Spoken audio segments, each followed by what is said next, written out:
Guys, good morning guys. Ni ata dinhi sa may Palalan Integrated School sa Barangay Tablon, Cagayan de Oro. Elevated na ni, no? Bukid ni siya nga bahin. Sa kauno ni siya. Onya kung ang imong sakyanan medyo alanganin mo subida, ay na lang pag-alang-alang. Pero kung kusgan imong sakyanan magkasubida ka dinhi sa maong dapit. Dunay atong pagsusi dinhi sa project nga siya, project ni sa syudad.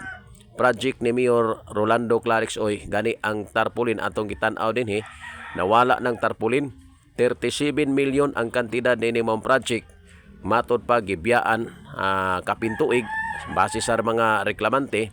Now karon atong nakita dinhi, no, gitrabaho na, no, gisugda na sa pagtrabaho, pero bag-o pa lang ni, pipila pa lang kaadlaw nagtrabaho sila tungod sa atong pag-expose o nya tungod usab sa atong pag-post diya sa FB. So pasalamat ta kay doon na aksyon, pero ang nagtrabaho karon matod pa gitaplan una sa kontraktor, ila usang gipinance kining mga project kay ataw-ataw pa daw ang bayad sa syudad.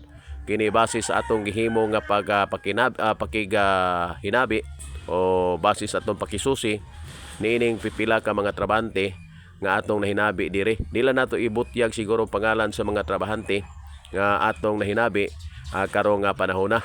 So 37 million taod-taod ng gibiyaan, nawala ng tarpaulin, project sa syudad, karon gitrabaho na. So kining atong pag-expose, ang tumong niini dili ni siya pangdaot kundi pagpaluap lamang sa mga project nga gibiyaan kay naabyay mga pundo ni, asa na mga pundo ani.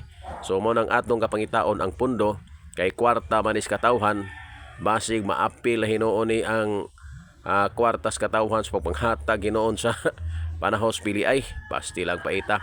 So pasalamat ha kay gi-aksyon na diri ni sa Palalan Tablon, Cagayan de Oro.